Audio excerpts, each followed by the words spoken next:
Mardi 1er octobre 2019, chers internautes, bienvenue à cette nouvelle édition de la revue de presse Journal du Cameroun Télévision. L'actualité au Cameroun reste marquée par le grand dialogue national sans exclusive convoqué par le président de la République Paul Biya pour trouver des solutions principalement à la crise anglophone qui perdure dans les régions du nord-ouest et du sud-ouest du pays. À ce sujet, le quotidien Mutation revient sur la cérémonie solennelle d'ouverture de ce grand dialogue qui s'est tenu hier lundi 30 septembre 2019 au Palais des Congrès de Yaoundé sous la présidence du Premier ministre Joseph Diangoutè. Le journal s'intéresse particulièrement à quelques points forts de cette cérémonie. Il renseigne sur l'hymne à la paix qui résonnait dans tous les discours. Il parle également du pavé dans la mare du sultan Bombo Njoya et du discours du porte-parole des ex-combattants séparatistes Yannick Kawa,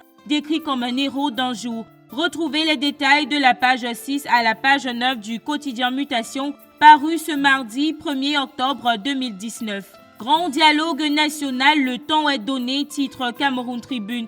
Une cérémonie d'ouverture qui fait foule selon le journal. L'appel du Premier ministre à préserver l'idéal de paix, la présence et la prise de parole très remarquée des ex-combattants sécessionnistes, les débats dans le vif du sujet qui débutent aujourd'hui, 1er octobre 2019, après la composition des commissions. Tous ces grands axes sont à retrouver dans leur intégralité des pages 3 à 10 du quotidien national bilingue Cameroun Tribune dans son édition de ce mardi 1er octobre 2019. Grand débat national, vaincre ou mourir, pile ou face, met en avant les enjeux de ce grand événement national qui aura un impact certain sur l'avenir du Cameroun. Le journal vous propose les détails de la page 5 à la page 8 dans l'édition de Pile ou Face parue ce mardi 1er octobre 2019. Et toujours en rapport avec le grand dialogue national, le Popoli fait une caricature sur la réaction du sultan Bombo Njoya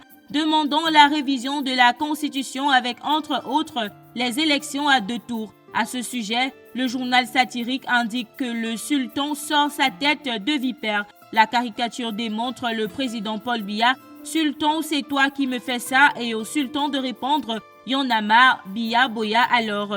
Sortons de cette revue de presse en économie, transport aérien. Le ciel camerounais enregistre une croissance de 5% de passagers en 2018. Selon le journal L'économie, Jean-Ernest Massénangalé-Bibéhé, ministre des Transports, aurait présenté les actions non négligeables menées par le Cameroun dans ce secteur au cours du triennat 2016-2019. Le journal indique que l'exposé s'est fait à l'ouverture de la 40e session de l'Assemblée de l'Organisation de l'Aviation Civile Internationale qui s'est tenue le 24 septembre dernier au Canada. Pour plus de détails, allez en page 2 du quotidien L'économie dans sa parution de ce mardi 1er octobre 2019. Et voilà qui met un terme à cette édition de la revue de presse Journal du Cameroun Télévision. Merci d'avoir été des nôtres. On se dit à demain avec le même plaisir.